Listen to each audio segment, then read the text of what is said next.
Dimohon kepada Panjenenganipun Gus Bekun untuk memberikan nasihat-nasihat dan motivasi kepada kita semuanya. Kepada beliau dihaturkan dan sekaligus nanti menutup dengan doa barokah. Allahumma sholli ala Muhammad.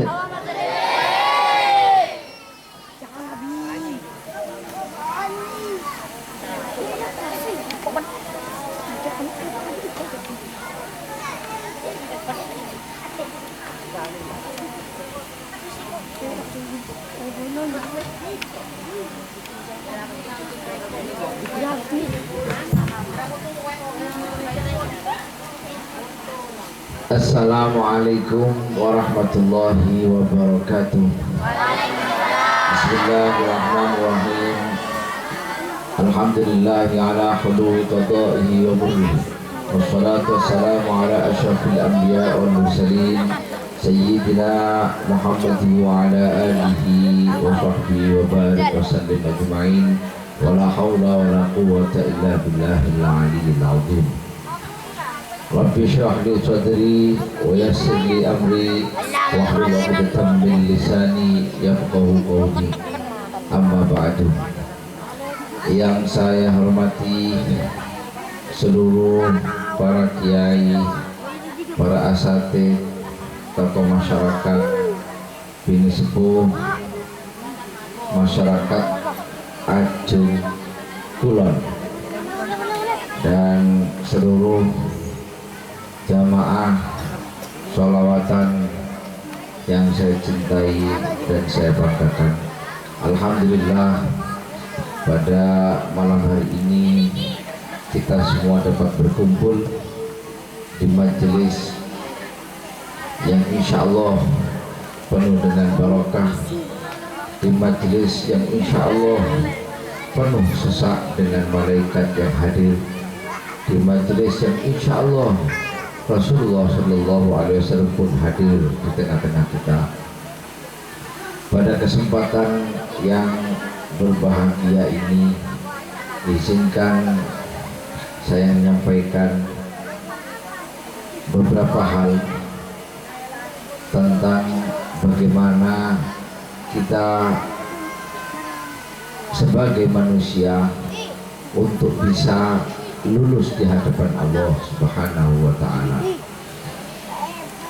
Di dalam Al-Quran Allah berfirman, A'udzubillahi minasyaitonir rajim, Bismillahirrahmanirrahim, wal 'ashri innal insana lafi khusr.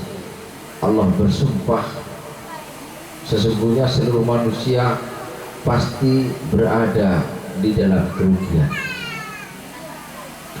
Semua manusia itu pasti akan berada dalam kerugian.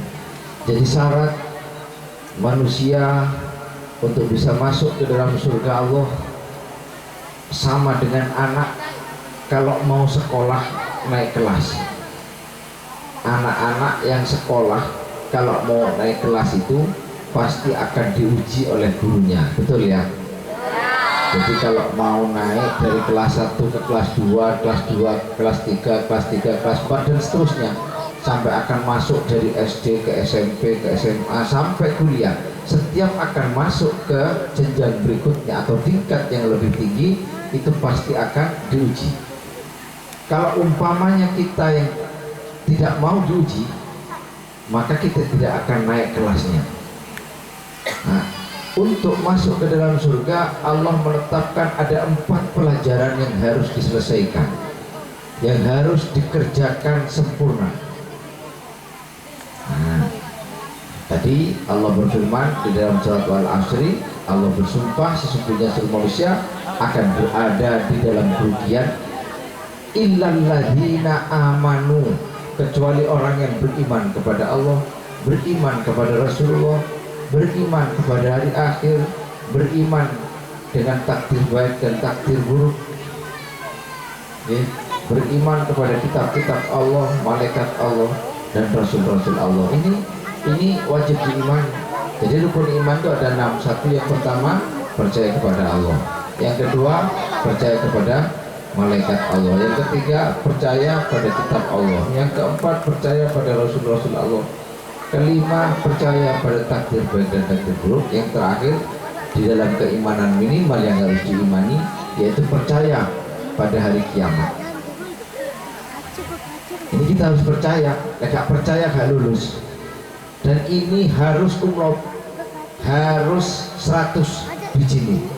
Jadi nilainya harus 100. Kalau orang imannya terbelah, tauhidnya terbelah, tidak terampuni. Sejak dulu manusia sudah menyembah Allah. Orang-orang Nasrani mengakui, jadi orang Kristen itu juga mengakui bahwa Allah sebagai Tuhan, tapi dipersekutukan dengan Nabi Isa. Nabi Isa boleh gak duwe bapak, diarani anak Gusti Allah. Lalu Bunda Maryam, Siti Maryam karena tidak bersuami melahirkan Nabi Isa, dianggap jadi bojone Gusti Allah. Nah ini dipersekutukan oleh orang-orang Nasrani, Jadi Allah diakui sebagai Tuhan, tapi mereka juga mengakui bahwa Isa anak Tuhan dan berkedudukan sama dengan Tuhan, dan juga Siti Maryam ini juga sebagai Tuhan juga karena istrinya Tuhan. Jari ini wong Kristen ini. Ini tidak benar. Pada saat seseorang meyakini selain Allah itu adalah Tuhan, maka ini dosa yang tidak terampuni, tidak akan pernah tercuci, walaupun telah dibakar di dalam api neraka selama-lamanya. Tidak akan terampuni dosa menyekutukan Allah dengan yang lain. Di dalam surat Al-Ikhlas Allah menjelaskan, Bismillahirrahmanirrahim, Qul huwallahu ahad. Katakanlah bahwa Allah tunggal, tidak bersekutu. Allahu somad, semuanya tergantung dengan Gusti Allah, di dalam kendali Allah. Lam yalid wa lam yulad, dan Allah tidak beranak juga tidak diperanakkan. Jadi Gusti Allah niku tidak beranak, gak duwe anak, ya bukan karena diperanakkan. Walam yakun lahu kufuwan ahad. Gusti Allah itu tunggal, tidak bersekutu. Nah di sini, ya, jadi itu keimanan harus diimani.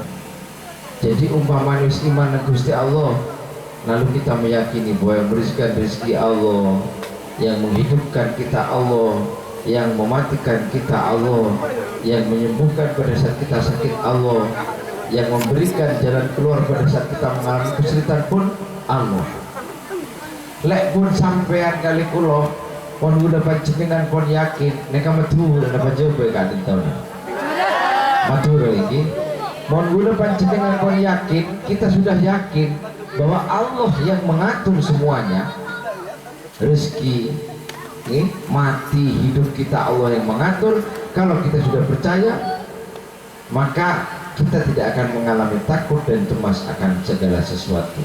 Yang membuat kita khawatir, yang membuat kita cemas karena iman kita terbelah. Ka Gusti Allah bertaja separuh bertaja kaubur. Mun tadi pese bosan. Nggih. Jadi mun tadi pese engak-engak laku tak bisa ngakan kan gitu. Kira-kira orang-orang Ajung Kulon ini siapa yang berani bepergian ke Jakarta naik bus kota atau naik sepur tanpa membawa perbekalan, tanpa bawa uang umpamanya? Ada yang berani? Tidak ada yang berani. Harusnya kita ini yakin kepada Allah. Mohon yakin ke Gusti Allah, mohon niat bismillah, insya Allah doa. Cara nada doa kita pengeran tinggi sing ngatur. Nah, walaupun kita porsi akal kita itu berpikir pada batas yang wajar. Seringkali seperti yang terjadi di masyarakat. Umpamanya seringkali mengalami kepanikan, takok mek teki rezeki sebodene kakoran. Takok mek rezeki sebodene koran. Bu, Mak Joko bete Mas. Sering gajina sampean pun 1 juta. Anak telokan. Kira-kira cukup pas 1 juta rekreasi di sebulan mau anak. Itu sering mengkhawatirkan kita. Nah boleh mencelake ala ko mecak ini. Oleh na mecak pun 30.000 maksimal 40.000. Ini kasih bine ngok-ngokan pun. Orang ala ko lain nyari bisnis apa atau apa mana. Ini sering kali terjadi seperti itu. Sering kali terjadi seperti itu. Padahal Allah sudah menyediakan rezeki kita. Di dalam Al-Quran Allah berfirman, walaqad karramna bani Adam. Allah telah memuliakan Bani Adam.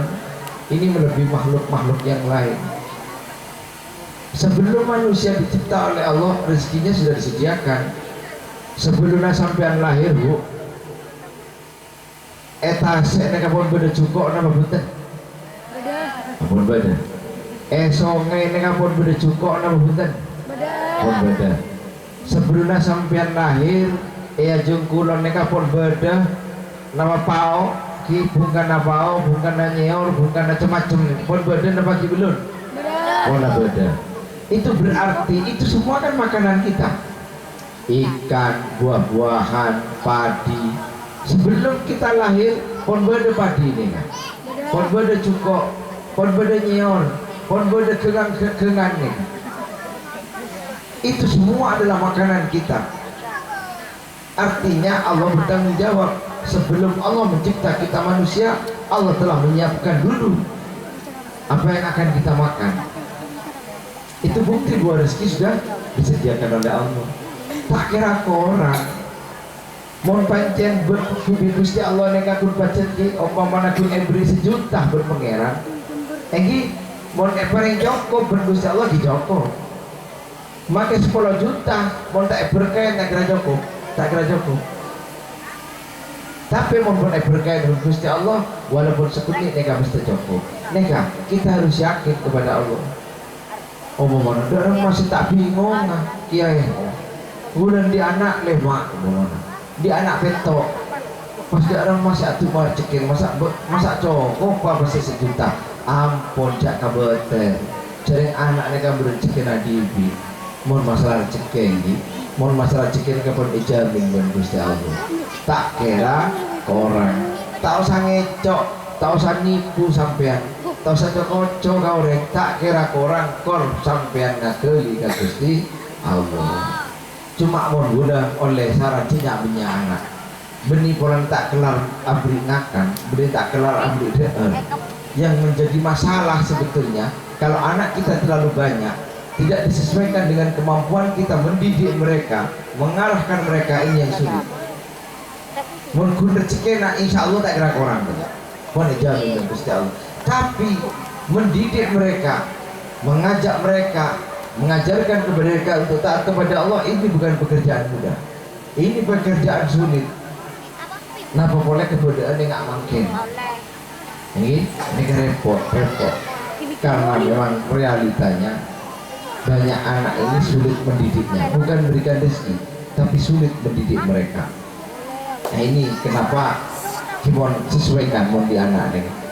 Mon di anak sesuaikan dengan kemampuan kita mendidik mereka, menjaga mereka. Mohon masalah rezeki dengan Gusti Allah saya apa yang rezeki.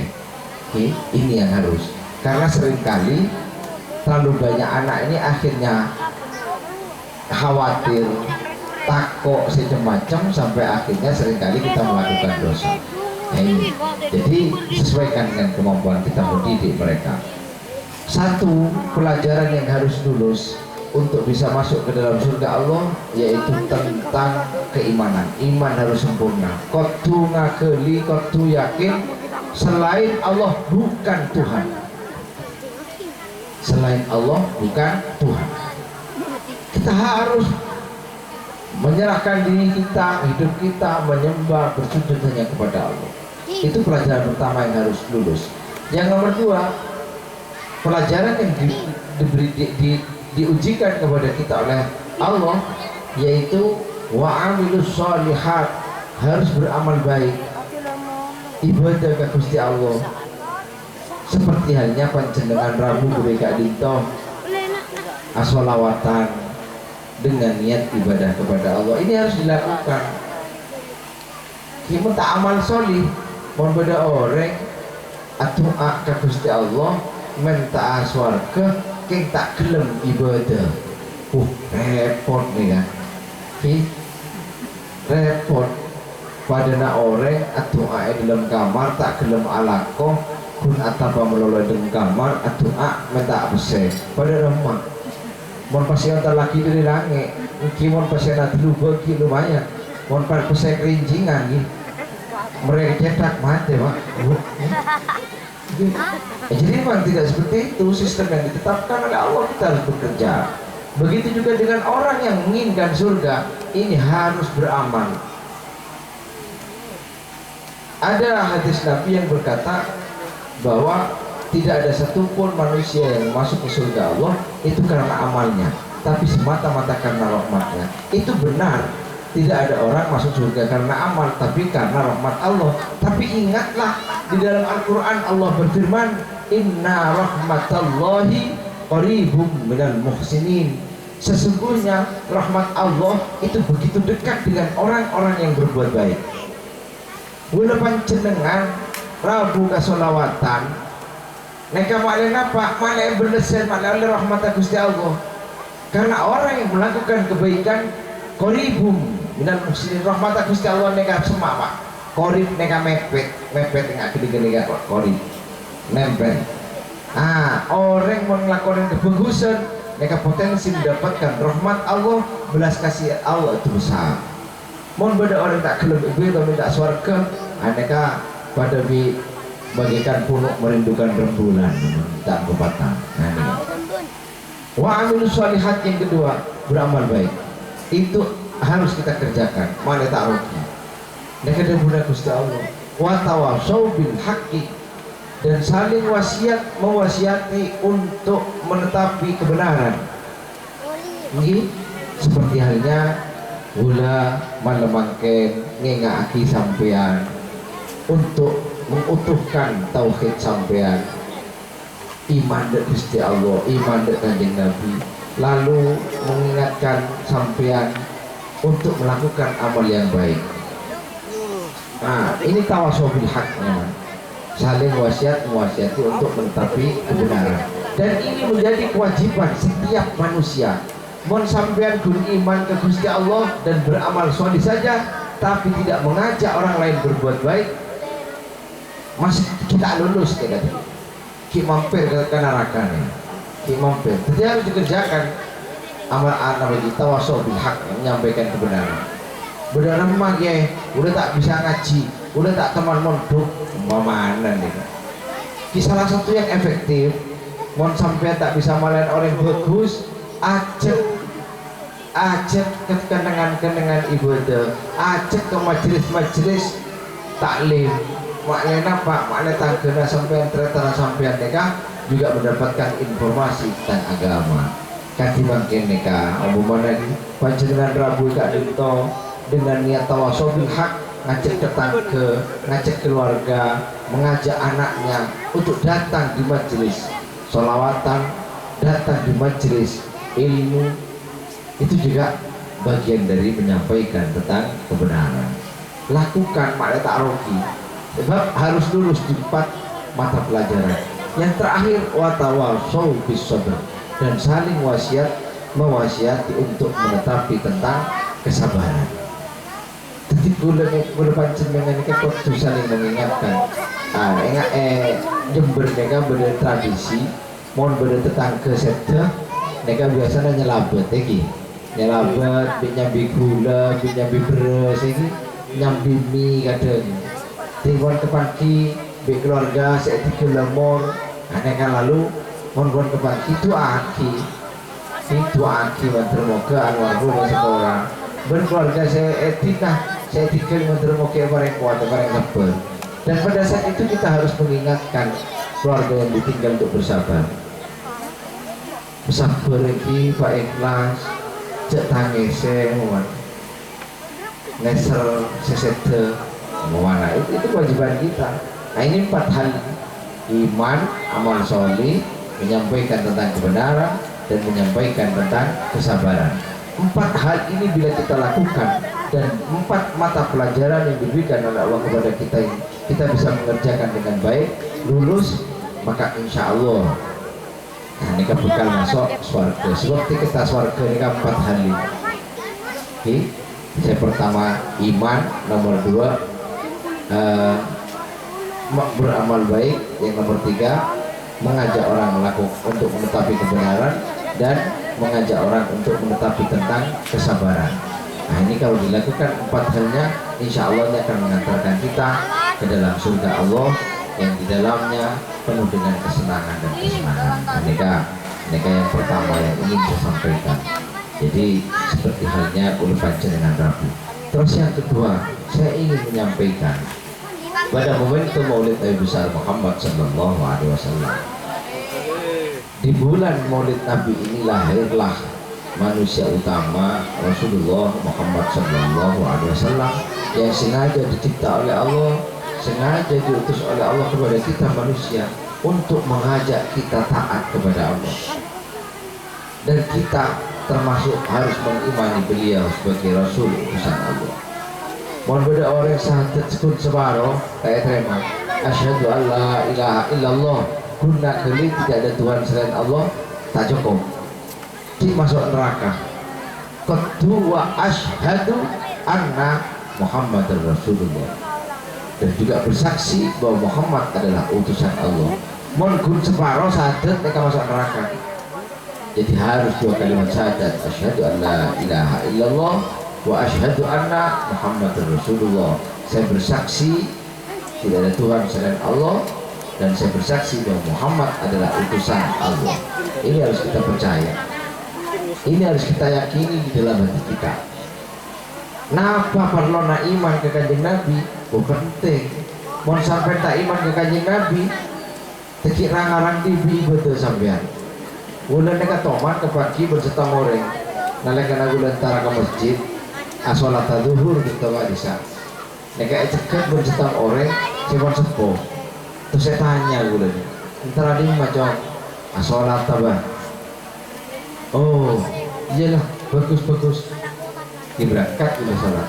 Secara preman dari masjid, cekat mulai dia sepo. Cara keburu jam. Kok kita tak bentak nawi baan. Tajuk nak oh ini bah badan apa bah pas ada bu yang sepo nih, mohon baan rejang ibu denare ya bagus lah. Mau pula tanya sampai tak sholat bah, mohon kok ibu denat tak pada ibu nado, mohon baan lagi terbilang ibu denat lagi napa lagi enteng, mohon kok bener ibu denat, engkau orang setahun pun sholat sekalian ya. Mak bener bah, dalam mak.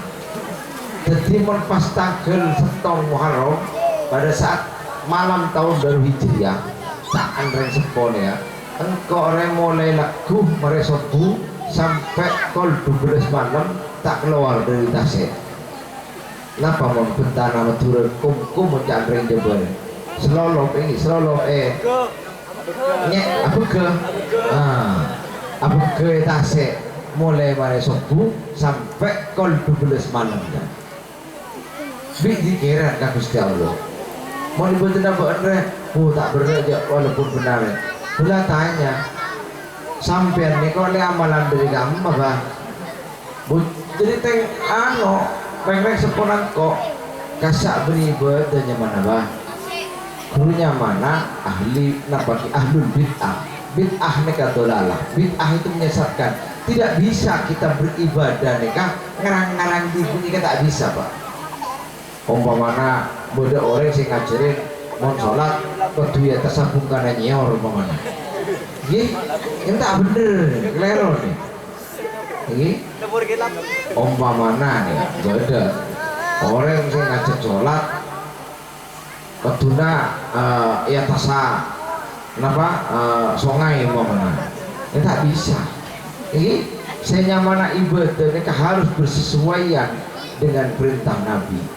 Ibadah itu melakukan seluruh perintah Allah, ini dikerjakan karena Allah dan hanya untuk Allah, sesuai dengan syariat yang diajarkan oleh Muhammad Rasulullah Sallallahu Alaihi Wasallam.